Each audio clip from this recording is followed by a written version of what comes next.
Assalamualaikum warahmatullahi wabarakatuh. Kembali lagi bersama channel Rentang Kisah.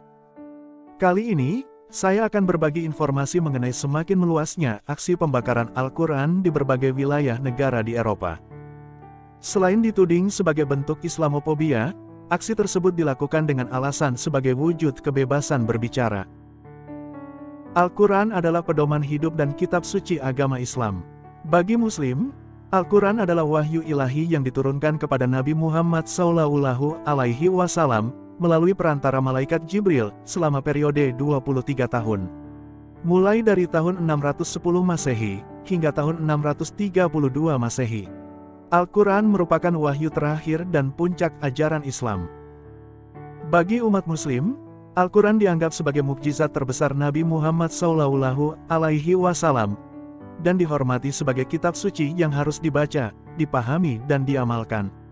Banyak umat Muslim yang menghafal seluruh atau sebagian Al-Quran dalam bahasa Arab sebagai bentuk penghormatan dan ibadah kepada Allah Subhanahu wa Ta'ala. Pembakaran Al-Quran biasanya terjadi sebagai hasil tindakan provokatif atau ekstremisme agama, seringkali terkait dengan isu-isu politik atau sosial yang sensitif. Dan aksi pembakaran Al-Quran pada tahun 2023, pertama kali dilakukan pada tanggal 21 Januari di Swedia. Aksi tersebut dilakukan oleh politikus sayap kanan Rasmus Paludan di depan Kedutaan Besar Turki untuk Swedia di Stockholm. Tindakan Paludan berlangsung saat sejumlah warga menggelar demo memprotes permintaan Turki yang mengimbau Swedia melakukan repatriasi aktivis Partai Pekerja Kurdistan.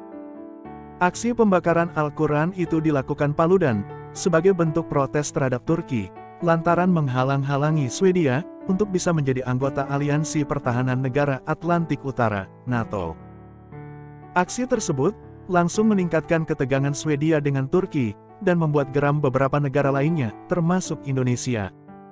Presiden Turki, Recep Tayyip Erdogan memperingatkan Swedia untuk tidak mengharapkan dukungannya untuk bergabung dengan NATO setelah kejadian pembakaran Al-Quran tersebut. Swedia seharusnya tidak mengharapkan dukungan dari kami untuk NATO, kata Erdogan dalam tanggapan resmi pertamanya, dilansir AFP, Selasa tanggal 24 Januari tahun 2023. Jelas bahwa mereka yang menyebabkan aib seperti itu di depan kedutaan besar negara kita, mereka tidak dapat lagi mengharapkan kebaikan dari kita, terkait permohonan untuk menjadi anggota NATO, tambahnya. Perdana Menteri Swedia, Ulf Kristersson pun mengecam aksi tersebut sebagai tindakan yang sangat tidak sopan. Kebebasan berekspresi adalah bagian mendasar dari demokrasi. Tapi apa yang legal belum tentu sesuai. Membakar buku yang suci bagi banyak orang adalah tindakan yang sangat tidak sopan, tegas Perdana Menteri Swedia Ulf Kristersson dalam cuitannya.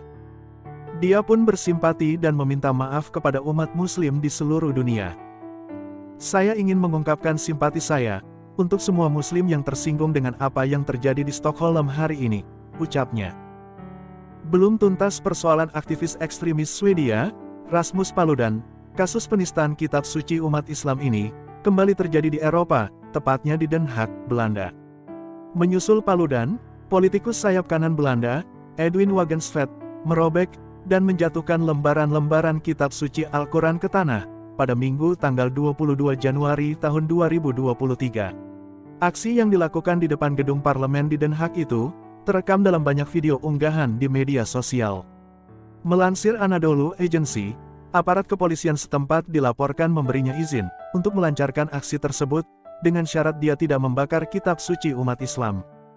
Namun, video Wagensvet menunjukkan bahwa dia kemudian membakar halaman-halaman Al-Quran yang telah dirobeknya ke dalam panci. Di Swedia, aksi pembakaran oleh Rasmus tersebut rupanya menjadi inspirasi bagi pihak lain melakukan hal serupa. Setidaknya, 3 salinan Al-Quran ditemukan dalam kondisi rusak di sejumlah titik di Swedia. Mirisnya lagi, terdapat secari kertas berisi ancaman pembunuhan. Media lokal Swedia, SVT, pada Rabu tanggal 1 Februari melaporkan, ada 1 kitab Al-Quran yang berisi ancaman pembunuhan. Al-Quran itu ditemukan di stasiun bus. Sementara 2 lainnya ditemukan di lokasi berbeda, di Ronneby, Swedia. Dirasa tak cukup, pembakaran Al-Quran lagi-lagi terjadi di Swedia, tepat pada pelaksanaan hari besar umat Islam, yakni hari pada Raya Idul Adha, Rabu tanggal 28 Juni tahun 2023 lalu, oleh Salwan Momika. Pria yang melakukan aksi pembakaran Al-Quran di luar sebuah masjid di Stockholm itu, diketahui merupakan seorang pengungsi Irak, yang tiba di negara tersebut, beberapa tahun lalu. Momika, diketahui mendapatkan izin, untuk melakukan aksi protes, oleh kepolisian Swedia, di mana dia menginjak kitab suci umat Islam, dan membakar beberapa halaman kitab suci Al-Quran, di depan sebuah masjid terbesar, di Stockholm. Dilansir Arab News, Jumat tanggal 30 Juni tahun 2023, Salwan Momika yang melarikan diri, dari Irak ke Swedia beberapa tahun lalu itu, mengatakan bahwa, dirinya ingin menyoroti pentingnya kebebasan berbicara. Ini adalah demokrasi, ini dalam bahaya, jika mereka memberitahu kita, bahwa kita tidak bisa melakukan ini, ucapnya. Kami akan membakar Al-Quran. Kami tidak berperang melawan musim, namun melawan pemikiran mereka. Kami tidak melawan Muslim, kami berada di pihak mereka, kata Momika sebelum melancarkan aksinya, seperti dikutip The Local. Aksi unjuk rasa Salwan Momika, yang diwarnai dengan pelecehan, dan pembakaran Al-Quran itu, diketahui telah mendapatkan izin dari pengadilan Swedia. Izin pembakaran Al-Quran itu, diberikan oleh pengadilan Swedia, pada Rabu, tanggal 28 Juni tahun 2023. Dan baru-baru ini, aksi pembakaran terjadi lagi, di depan kedutaan Mesir, dan Turki, di Copenhagen, Denmark, pada Selasa, tanggal 26 Juli tahun 2023 oleh sekelompok aktivis Islam. Pembakaran Al-Quran kali ini, dilakukan oleh sebuah kelompok yang dikenal dengan Patriot Denmark. Kelompok itu mengaku mengikuti aksi pembakaran Al-Quran yang lebih dulu berlangsung pada Senin pekan ini, dan minggu lalu, di depan kedutaan besar Irak. Dilansir Reuters, Denmark, dan Swedia telah menyesalkan pembakaran kitab suci Islam ini. Namun, kedua negara menyatakan tetap tidak dapat mencegahnya, dengan dalih Undang-Undang Perlindungan Kebebasan Berbicara, dan Berekspresi. Akibat pembiaran ini, demonstrasi pun sempat pecah di Irak, hingga para pengunjuk rasa membakar kedutaan besar Swedia, di Baghdad. Sementara itu, Kementerian Luar Negeri Turki, juga mengutuk keras serangan berkelanjutan terhadap Al-Quran ini. Sementara itu, Kementerian Luar Negeri Irak, juga telah meminta otoritas negara-negara Uni Eropa, untuk segera mempertimbangkan kembali apa yang disebut kebebasan berekspresi, dan hak untuk berdemonstrasi. Mengutip muslim.or.id, Al-Quran itu mulia, Al-Quran adalah kalamullah, firman Allah Ta'ala, Rabb semesta alam. Cukuplah hal ini menggambarkan betapa mulianya ia, ditambah lagi jika kita merenungi keutamaan-keutamaannya, bertambah mulialah ia. Selain itu, lihatlah bagaimana Allah Ta'ala mensifati Al-Quran, dalam Quran Surah Al-Waqiah, ayat 77.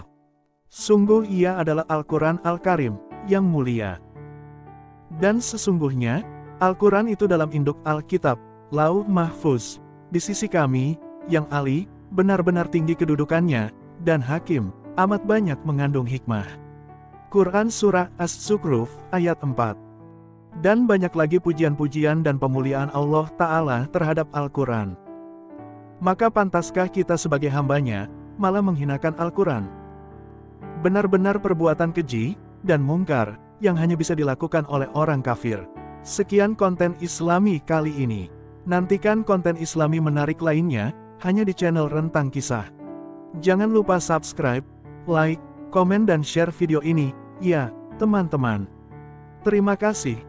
Wassalamualaikum warahmatullahi wabarakatuh.